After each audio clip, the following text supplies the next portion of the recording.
Well, when my first guest today spent years talking about water bankruptcy, as he coined it, in Iran, he was sometimes accused of being dramatic or overstating the case. But sadly, scientist and activist Kaveh Madani was all too prophetic in his expectations of what can and will happen in today's Iran when it comes to natural resources, and in particular, water. It's become all too real in regions like Khuzestan right now.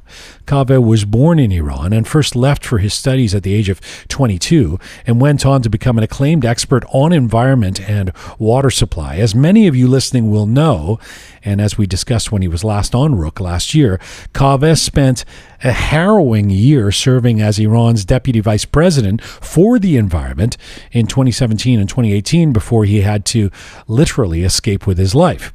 Since then, he has continued to emerge as an acclaimed, globally recognized academic and speaker when it comes to Iran and particularly environmental issues. In 2019, he was selected by the American Geophysical Union to receive the Hydrologic Sciences Early Career Award.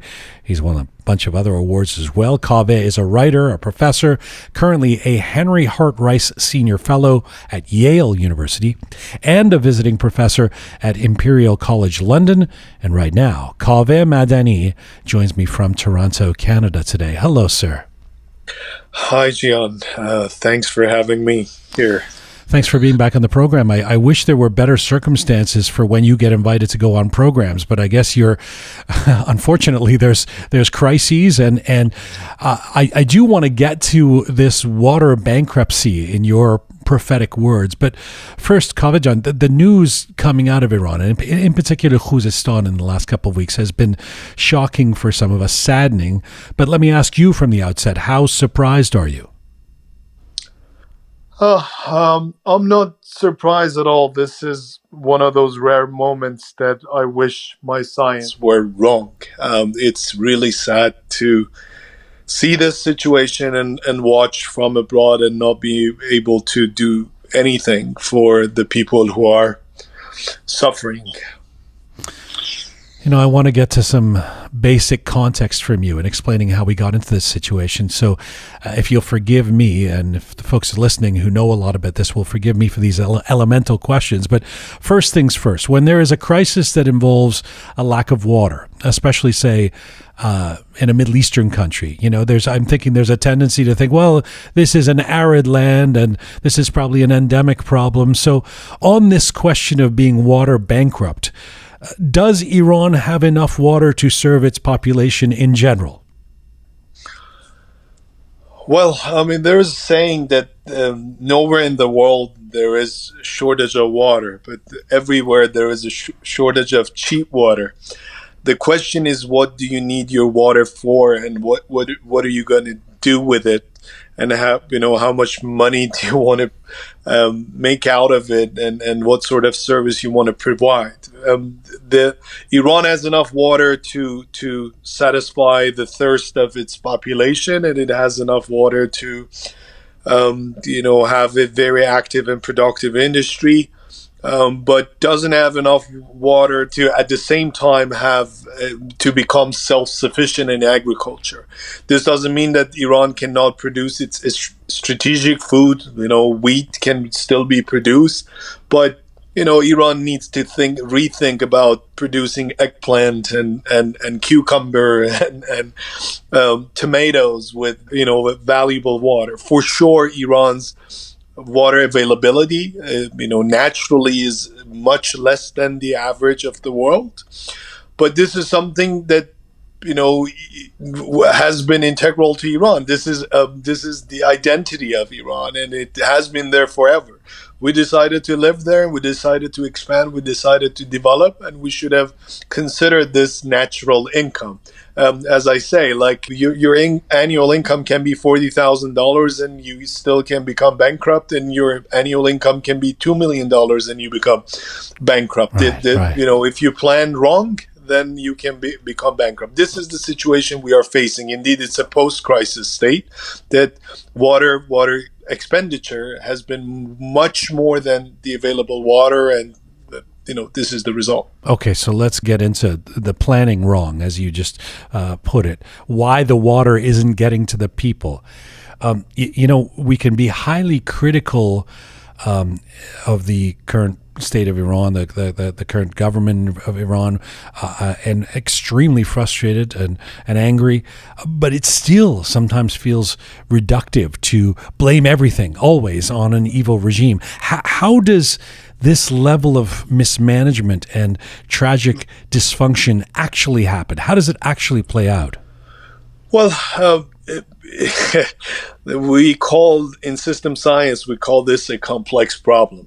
Complex problems, the very first rule they teach you is complex problems don't have one single cause, and never try to find one cause that justifies this situation, because every cause itself can be an effect of something else in the system. And there is a big fundamental difference between complex problems and complicated problem. Complicated problem is like finding a COVID-19 vaccine. You can eventually do it. It takes a lot of money and lots of brain, but you can eventually do it. But complex problems is like managing a COVID-19 crisis. You want to fix health, you damage economy. You want to damage economy, you damage the environment and something else. And there are tons of trade-offs, uncertainties, evolutionary behavior, and so on. So water resource problem in Iran is a complex problem. You cannot, it's easy. Yes, of course, like you can always say the regime or bad management, mismanagement, but you have to dig into this and find out what is going on if you want to understand better and if you want to find a solution. Right now we have lots of narratives which are all correct, but very incomplete and don't provide the full picture. So can you do it? Having said that, it's issued the disclaimer that it's complex. What is the mismanagement? What is the dysfunction? So here's the thing. So Iran is a very big country, very, very diverse climate, different elevations everywhere. Now, in every location in Iran, you have a certain water budget and ecological capacity, essentially. Khuzestan is one of those places with a good budget. North of Iran by the Caspian Sea coast is also one of those places. So places, central Iran is very dry, of course, with limited budget. So in each place you go to, you have to plan according to the capacity you have and make sure that the pressure you put on the system, it doesn't exceed its ecological capacity. Simply put, if you want to explain it in a very simple way, we have put too much pressure on the system and the ecosystem has broken, and now we are seeing the feedback. But in terms of water resources, it's years and years and years of unsustainable development. The mentality that the Middle Easterns borrowed it from the West was that essentially with the oil money and with engineering and technology, we can overcome a natural limitation called a water shortage in the region. We say that, this period in Iran, which still has not ended, is the era of hydraulic mission, where the mentality of the leaders and the technocrats of the country was to capture water at any cost through building dams, through transferring water, and use it for something beneficial in their mind: agriculture, industry, city development, and so on. But what we have learned in the West, which pursued this ideology as well at some point, was this can result in Dust Bowl. Remember the Dust Bowl in the United States. This can result in saltwater intrusion in the coastal region. Look at what happened in California. This can have dramatic environmental impacts on the lakes and wetlands. Look at the Great Lakes situation. So you cannot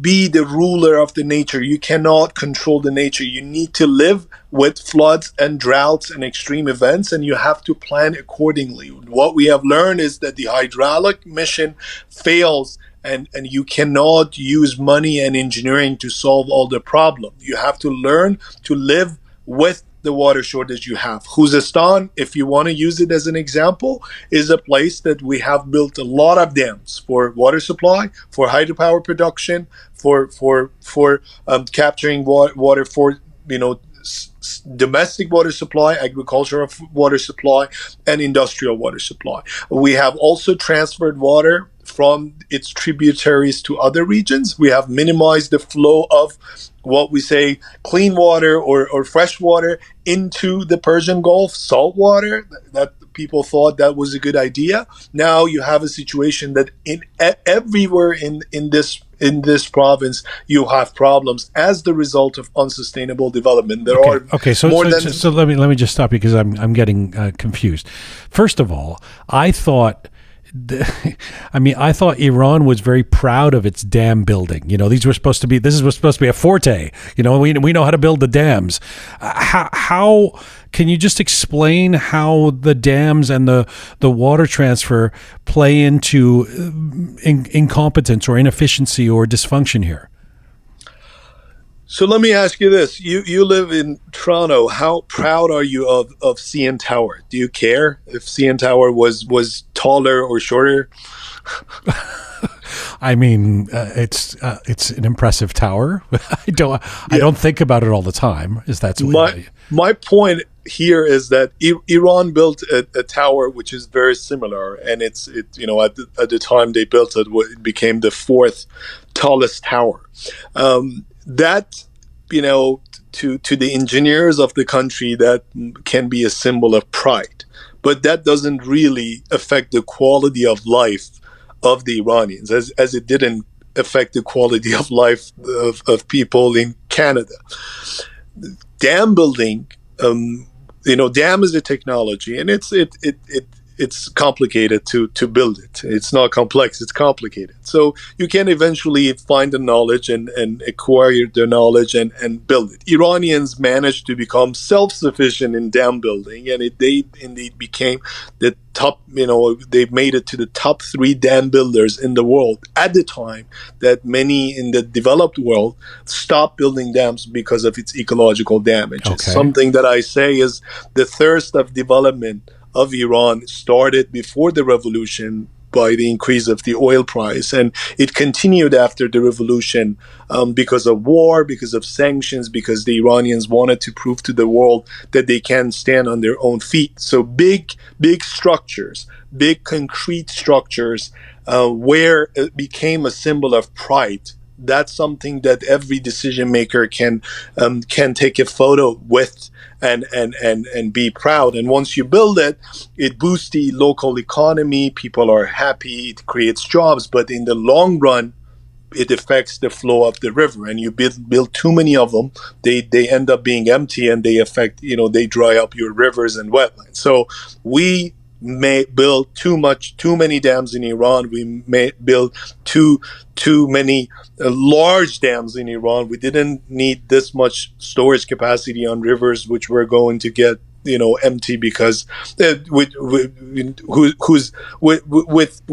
declining flows because of climate change and other anthropogenic changes, land use changes, and so on. And this is the situation that we see, and it's the result. This is the point that this is the result of bad planning. But who is? I mean, building too many dams. I mean, who's in charge?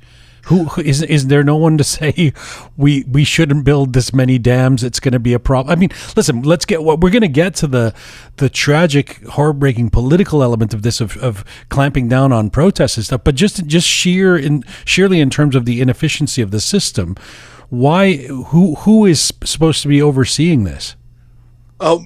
Of course, government. So in every country where you face environmental problems or any sort of, any other sort of problem, you can blame the government, and you should blame the government. But the thing is, we have the tragedy is that we have seen the exact same path in the West. Like the Americans built a lot of dams, and they realized that, wait a minute, there are ecological damages. Let's change course. And the problem is that the Iranians saw this.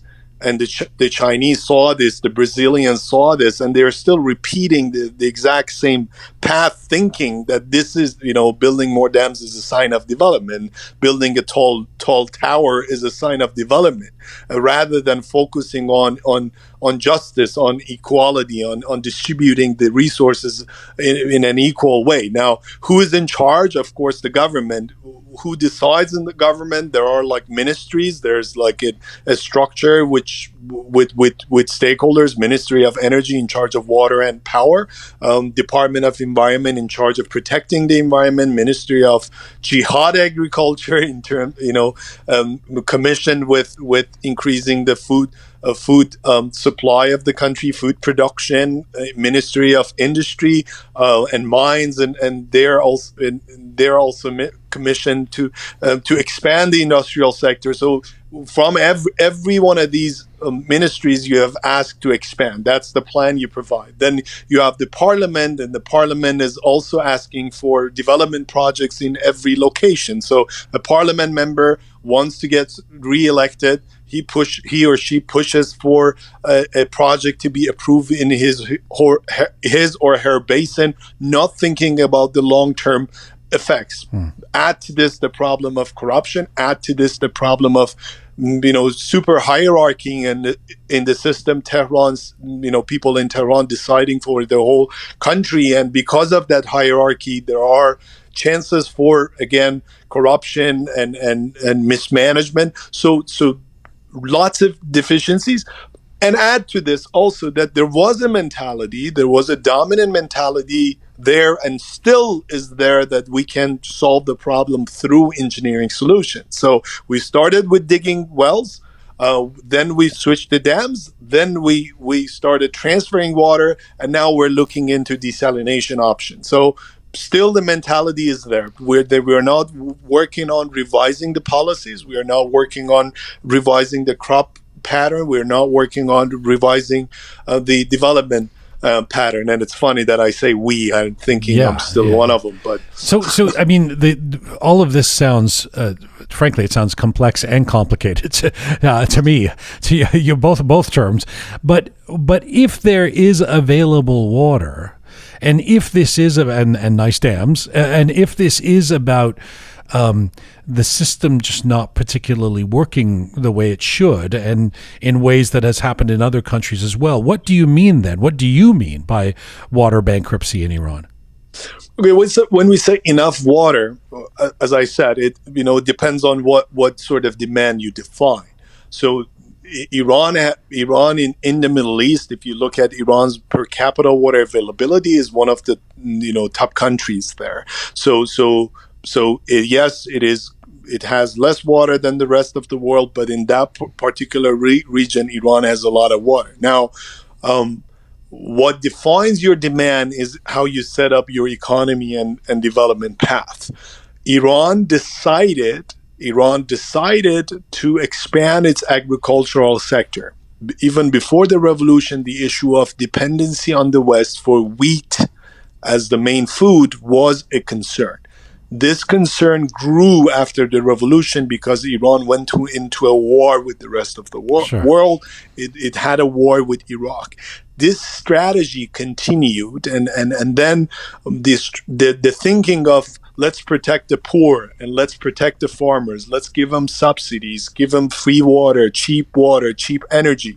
So this sector became more and more inefficient. More than 90% of water in Iran goes into the agricultural sector. At the beginning, I said there is a big difference between producing wheat as a strategic food and eggplant, right?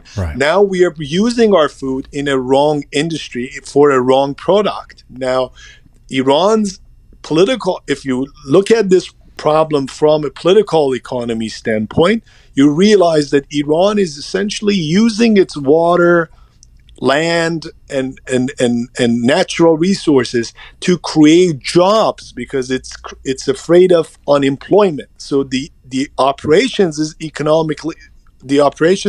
economically inefficient. Still, they're continuing business as usual because if they cut water to the farmers, what you see is Khuzestan. If they ask people to stop using water, what you see is protests, more tensions and so on, because they haven't planned in advance to move to expand the industrial sector, to expand the service sector. So you take, where one drop of water can produce more dollars. But the worst part of what you're saying, I think, is that, which is, it makes sense, but it's still horrible to actually consider, is that this issue, this whole issue that has caused protests and has caused a crackdown on protests, which has taken lives and has left Khuzestan and other places in Iran in disarray again, is years in the making. And that, in other words, it's not that somebody turned off the tap all of a sudden and everybody went, where's our water? Like the way they block the internet. But the internet's still there. We can turn it back on. What you're saying is years of problematic planning has created this, which then would lead me to think it's going to take years to try and fix this. Absolutely. This is what you need to get. This is what everyone needs to understand, that the problem which is created over decades cannot be fixed overnight. There is no quick fix here. Yes, there are triggers, for example, like a drought. So a drought kicked in right after 2 years of floods, by the way. People were dying in Khuzestan, if you recall, not long ago. So 2 years of really there was floods. Unprecedented precipitation in the region. Reservoirs were full.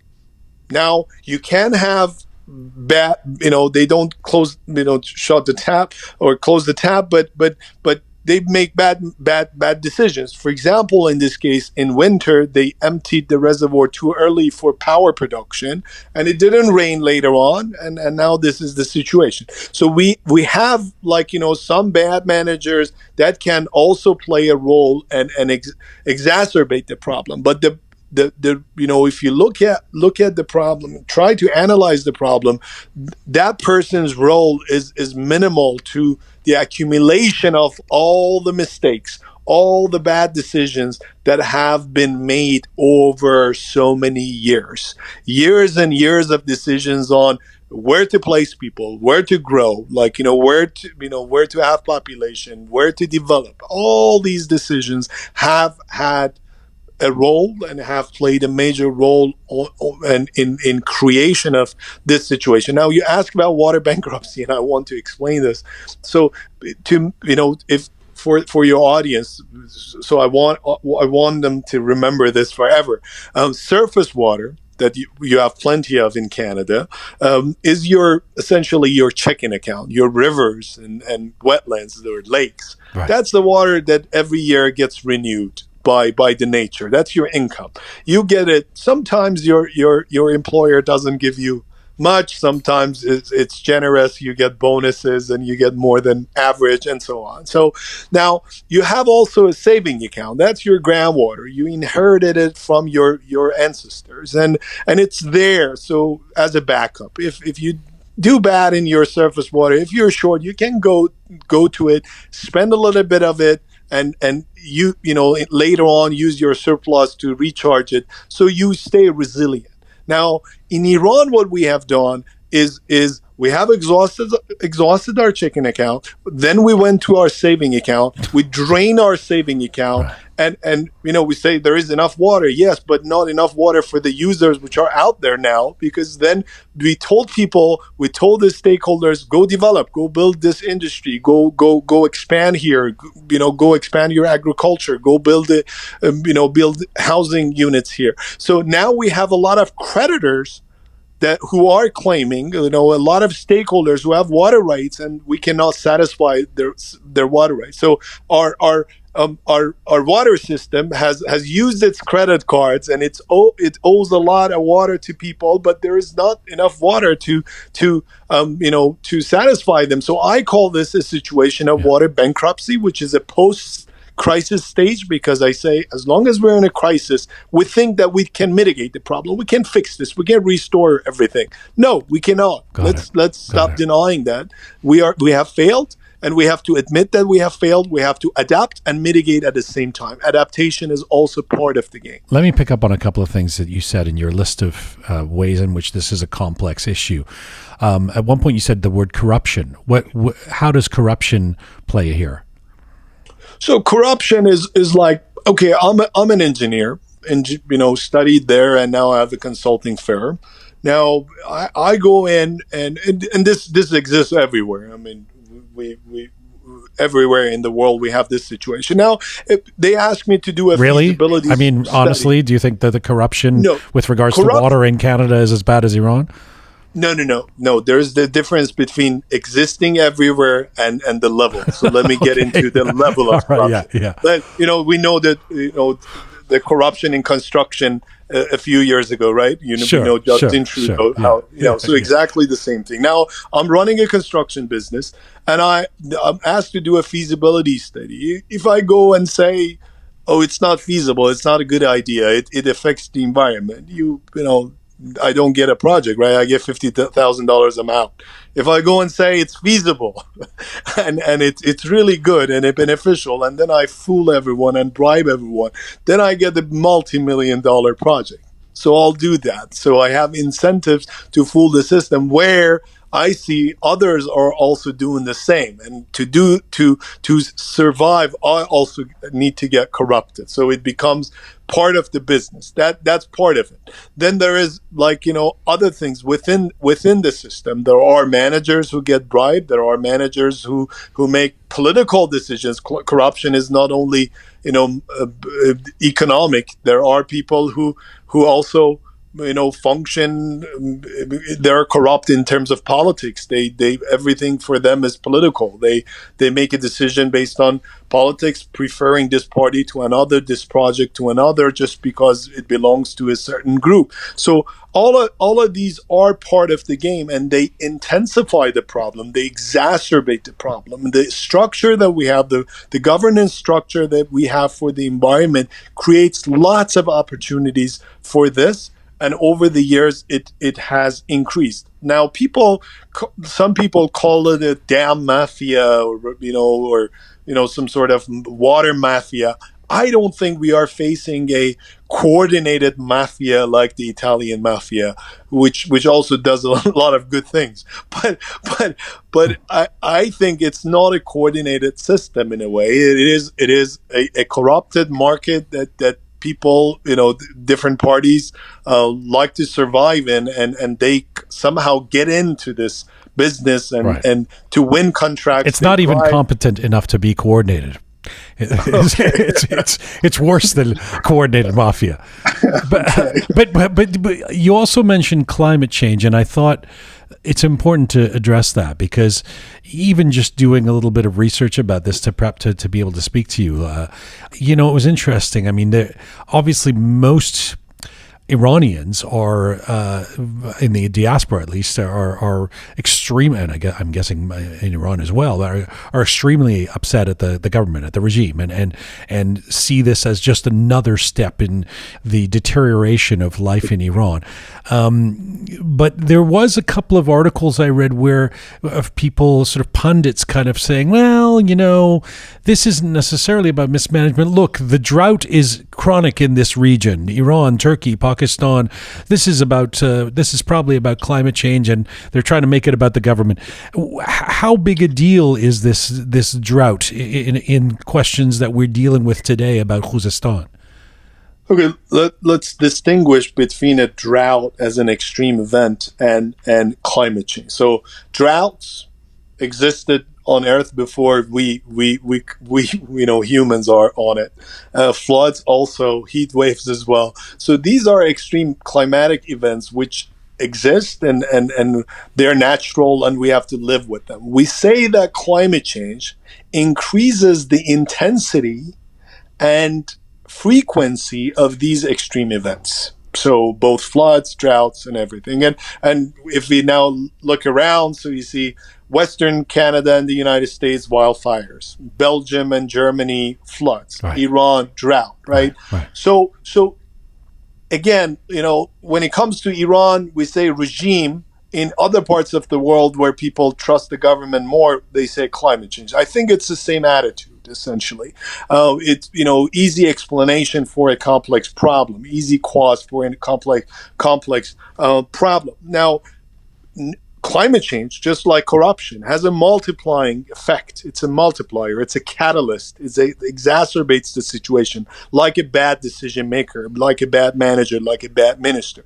It's not the cause of the problem. Whether you're in Canada or Germany or Iran, same thing. And it's funny because we in the climate change community in at universities, in academia, and also the activists and think tanks like to climatize every event. Why? Because they want to get attention to climate change. Sure. They say, look, this is climate change, right? So it gets media headlines, and climate change is something that most media want to promote. But the effect is that the managers also say, look, it's climate change. I couldn't have done anything about it. I'm not responsible. Right. So they don't take responsibility for it. Now, in the West is different from, global North is also different from the global South, because the global South is, there is even less responsibility, because they say, who created climate change? Right. The industrial economies. Right. It's not us. So we got to be very careful in understanding the causes and catalysts. Now, we can't tell by high certainty that the particular event is driven by climate change or how much it has been affected. We look at the past, we look at the recent history, and we say, yes, there is enough evidence that the scientific community agrees that climate change is real, is a big threat, and it has particular impacts that we should get prepared for, including more intense and longer and more frequent droughts and floods. Okay, let me get to, you've given us great context for, and in terms of the situation and in terms of resources, in terms of water in Iran. Let me get to the current issue or crisis and try to untangle it for me. Why is Khuzestan, last I read, 11 cities in Khuzestan are the hardest hit in Iran with water shortages. Why?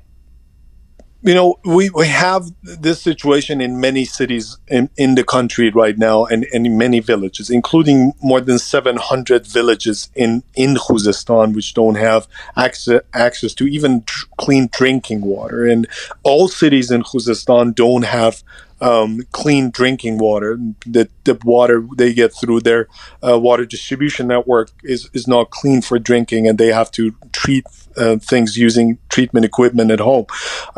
Now, part of this was there. So for a long time, for example, drinking water quality was bad in Khuzestan, and poor people, they have got used to this, and they have kind of accepted this as something, a part of the reality. Now, add to this the issue of farmers who are not receiving water for their crops. This is the last stage of growth this season. They have to kind of finalize their crops for sale, and because of this lack of water, their crops would fail. So they're very angry. And this is something to note. When we talk about lack of water, we always think, oh yeah, you open the tap and there is no water. But for you living in urban areas, for us living in urban areas, yes, that's because water is not related to our job, really. But for farmers, water is their life. It's right. their subsistence, right? It's their income. So it makes a big difference for them. Now, why is this happening? Just for the reason I said. They don't have enough water in their reservoirs, and they're not releasing it. They got fooled by wet years, and they thought that a long wet period has started. They told people to go and grow whatever crops they wanted, including rice, which is a thirsty crop, and it requires a lot of water. And now, once we proceeded in the year, they realized that there's not enough water and they cannot satisfy the people. Now, there is water in the reservoir, but if they release it right now and it doesn't rain in a few months, the very same people are in a greater danger. But this region, Kaveh, I mean, this paradox of Khuzestan, and I'm trying not to be a homer here because my family lineage on my dad's side is from Khuzestan, from Ahvaz, and my dad was born in Abadan, and I've heard this over the years, and Khuzestan it is reputed to be the nerve center of Iran's oil-dependent economy. It owns nearly 80% of the country's crude, 60% of its natural gas. Why has it been kept systematically deprived and underdeveloped in the last 4 decades? Okay, good point. So this systematic failure is not only in the water sector, right? So it is if you think about it, it is in every sector. That's part of this game that Iran developed its system so bad. Its economic model was wrong. Its development model and land use model was wrong. So the growth happened in 4 or 5 metropolitans in the country. People moved to Tehran, they moved to Shiraz, they moved to Isfahan, they moved to Mashhad, some to Tabriz. And these places started growing and growing and growing and attracting more resources. Even within Khuzestan, more resources went to Ahvaz, and the other places didn't get enough resources. So you see this sort of imbalance between growth and quality of life in some places which are richer and have more population, and some other places. The oil money came to Tehran, and it was distributed in the way that Tehran decided. It went to whatever they wanted to do outside the borders or inside the borders. So to be clear, the resources of Khuzestan get usurped, but don't necessarily translate into money for education or health or roads or utilities in Khuzestan. Yes, because of bad planning, because in the model that we have in Iran, Khuzestan doesn't own its resources. Now, I'm not advocating for saying that, okay, every place must not share its resources with the rest of the country, because these are all in one country. But I'm advocating for equality. I'm advocating for the satisfying the rights of the Khuzestanis. Khuzestanis must benefit from the resources which are in their territory. Otherwise, what are we seeing?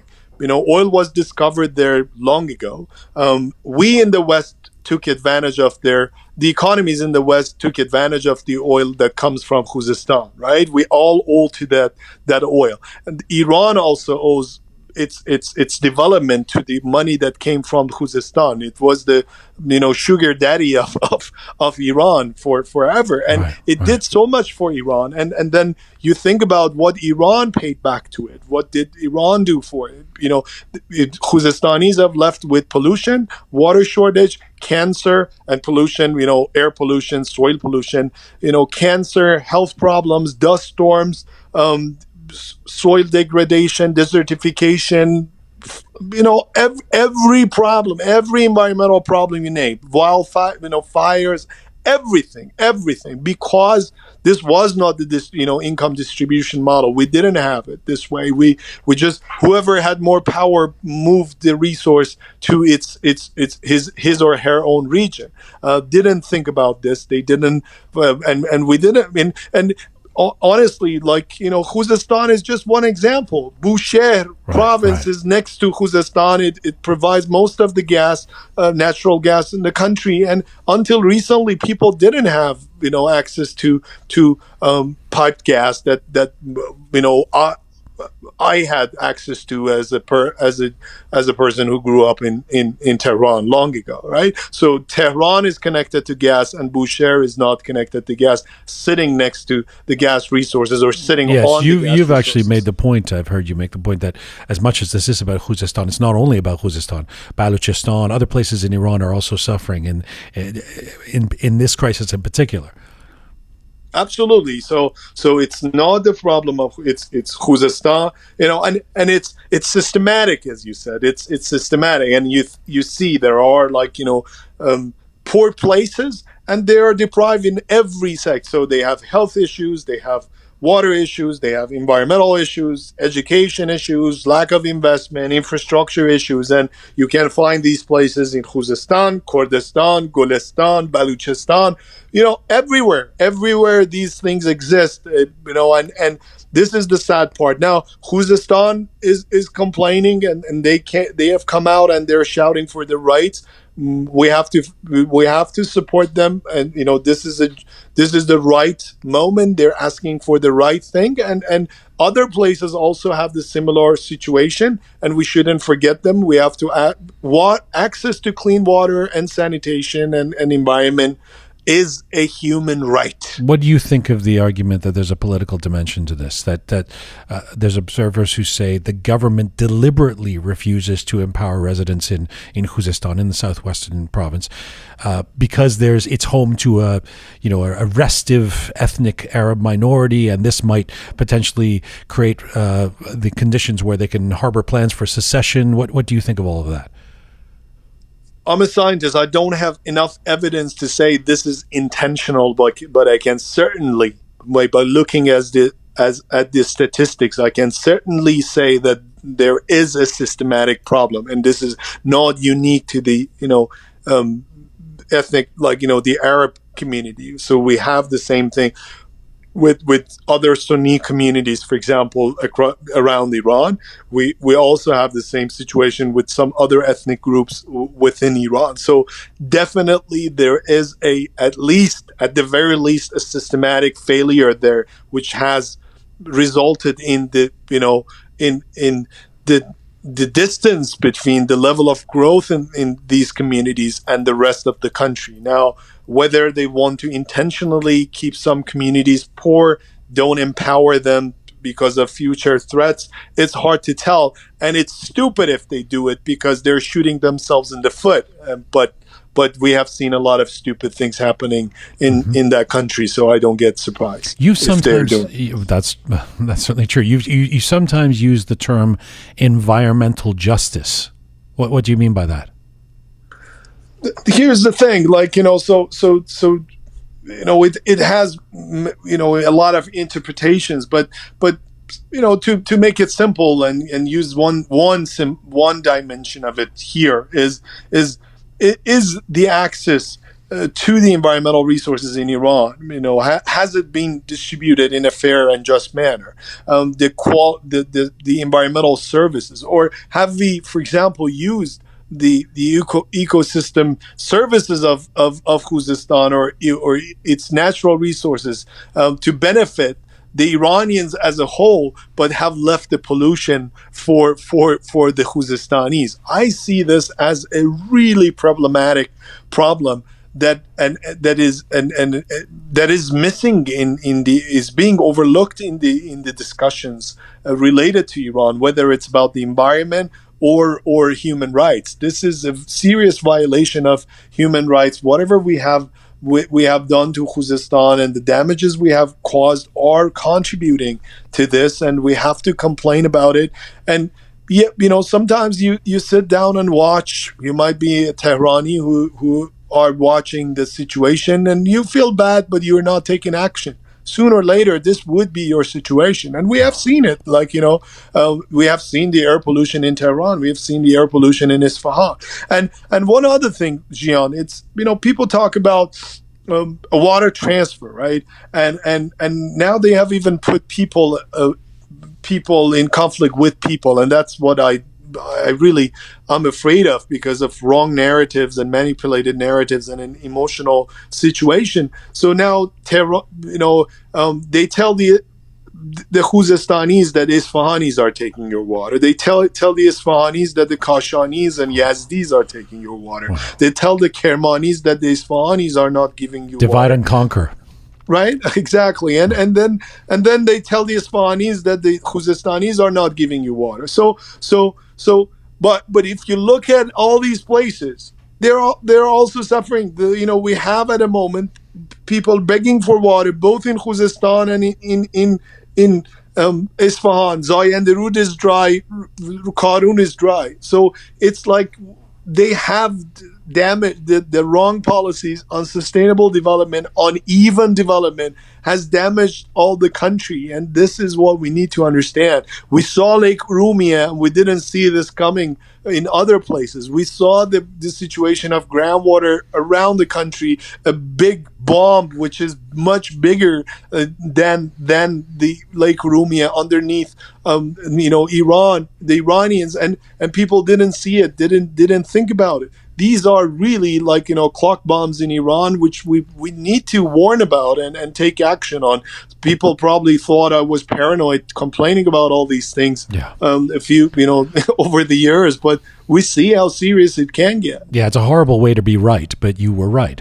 Unfortunately, I know you're a scientist, not a politician, although you've been a politician, as we famously know as well.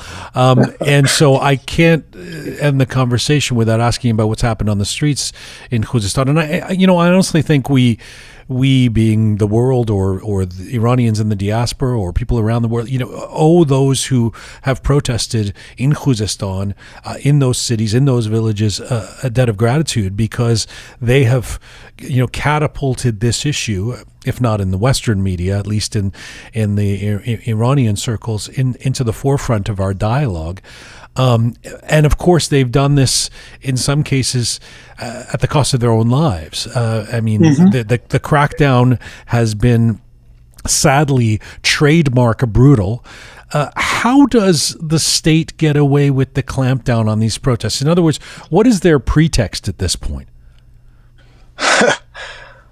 So you have seen that they're trying to say that, yes, we are, this is okay, this is just, and people are right, but still you see some brutality there. The one thing to note, of course, this absolutely we have to condemn whatever the Islamic Republic has done to the protesters.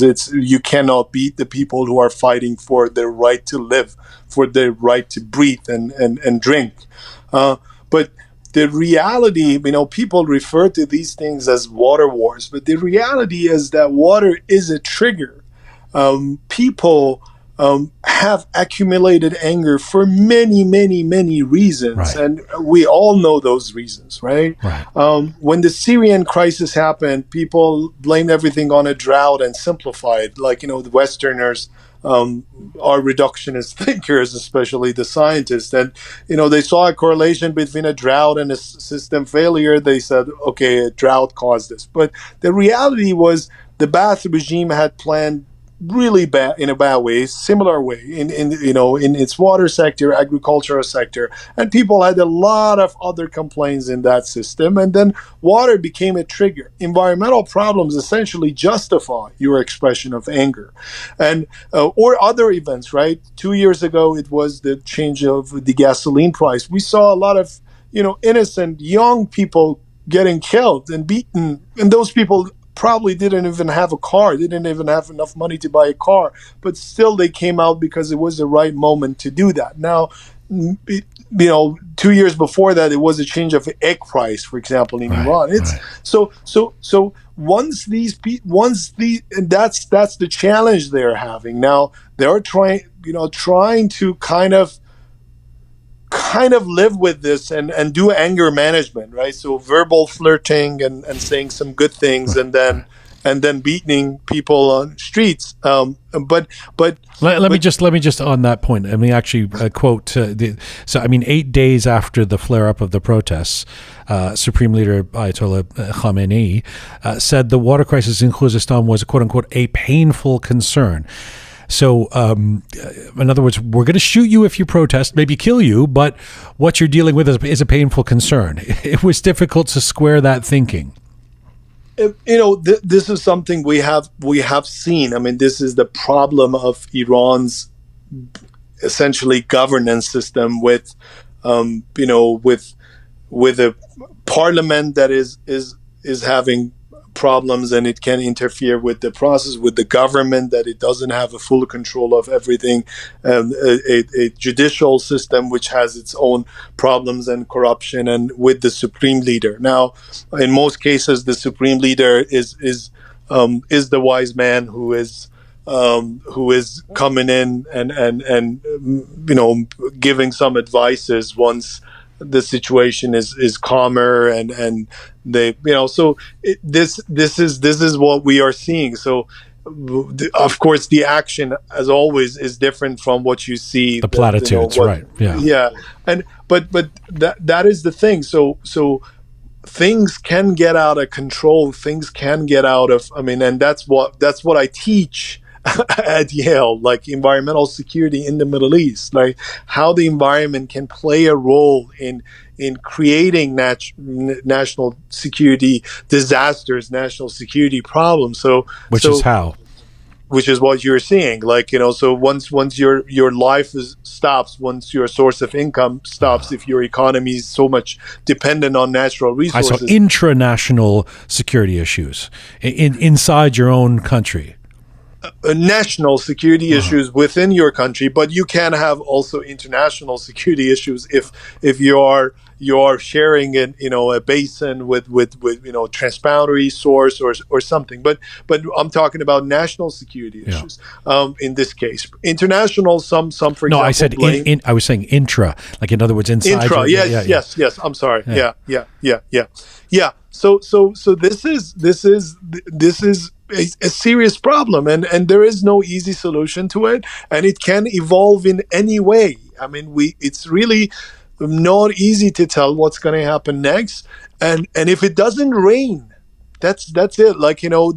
This is what is killing me, that the future of 80 plus, I don't know, million people, 82 million people, is dependent on clouds and wind in the near future. So the sky will determine the future of people. If it doesn't rain, Iran would face a serious problem. Well, that's a setup for my final question. Unfortunately, despite the fact that you said this is complex and it's undoubtedly complicated and that it's impossible to know where this is going, I'm going to ask you, where do you think this is going? Because you do have some sense of these things. You have been deeply involved in the environmental issues. You understand the issue, and you also know how these things can serve as tipping points, as you've suggested, in terms of protest and it being the final straw, so to speak. Where is your sense of where this is going practically and politically in the coming days and weeks? I really don't know. They don't have enough water. The water year, just so you know, ends in September. So October is the beginning of the next water year. Things can, if Iran gets lucky, there would be rain and things would go away for at least a while. There would be a band-aid there. On the ground, the actions of the government, I think it would be mostly focused on anger management, somehow doing some settlements with the angry farmers, for example, promising compensation. In some places, taking tankers to places, promising to fix the infrastructure. The big trouble is that in about 10 days or so, we have a transition of a government. So the new government would take over. They have to learn everything from scratch and start from everything from scratch. So this transition makes things scarier to me.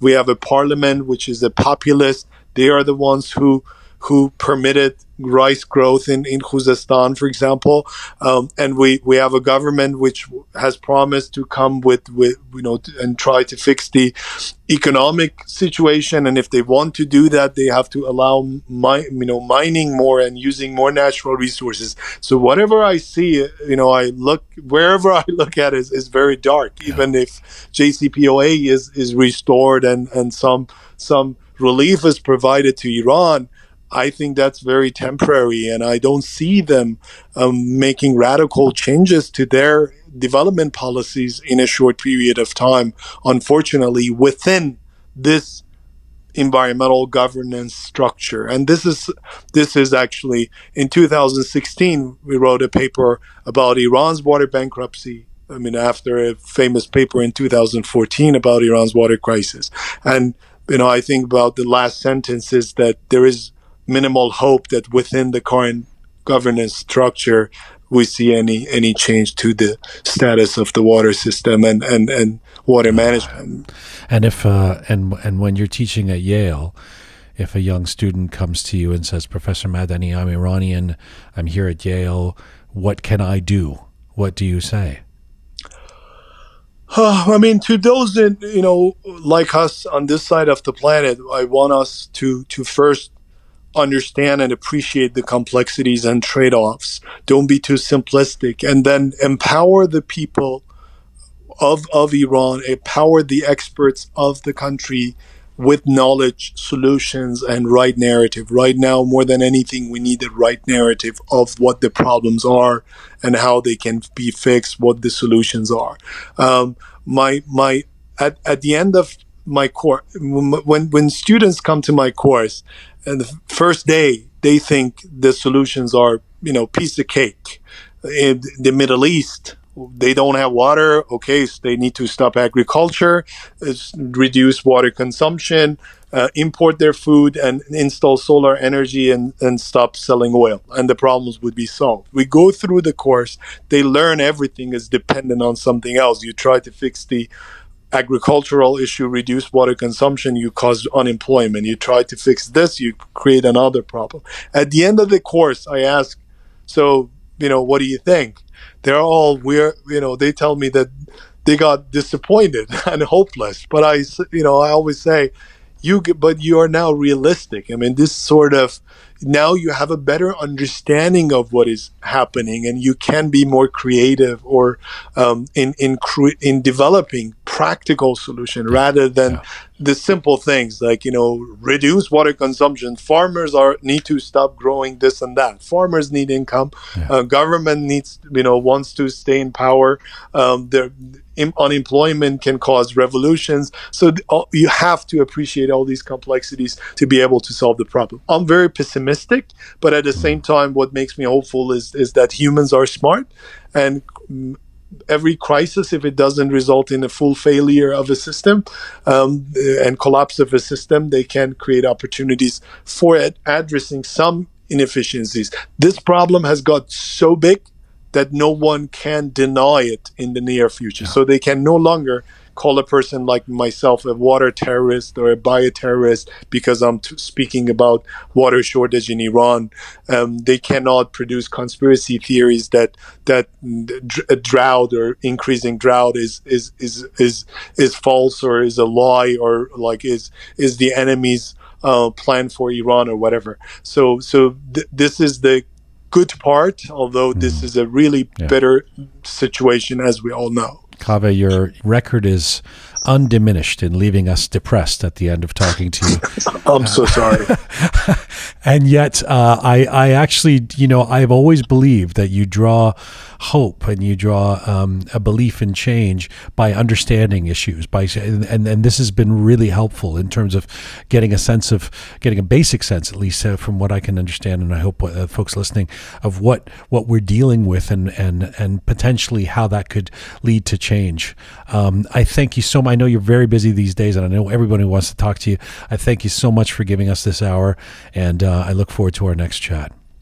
Thank you, Gian, and I really hope our audience don't get disappointed. And let me add this, because people write to me, how about desalination? How about this technology and that technology? All those things can help.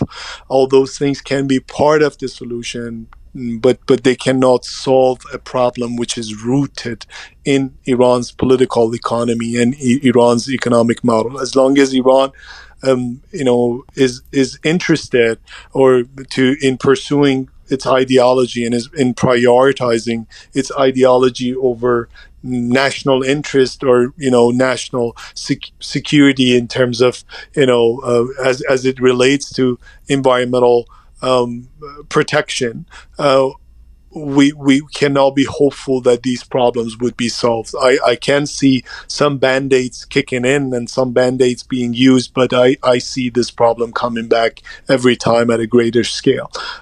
Thanks for having me, Gian. Thank you, Kaveh. Bye-bye. Bye. Kaveh Madani, a scientist, a writer, and currently a Henry Hart Rice Senior Fellow at Yale University, visiting professor at Imperial College London as well. Kaveh Madani joined us from Toronto today.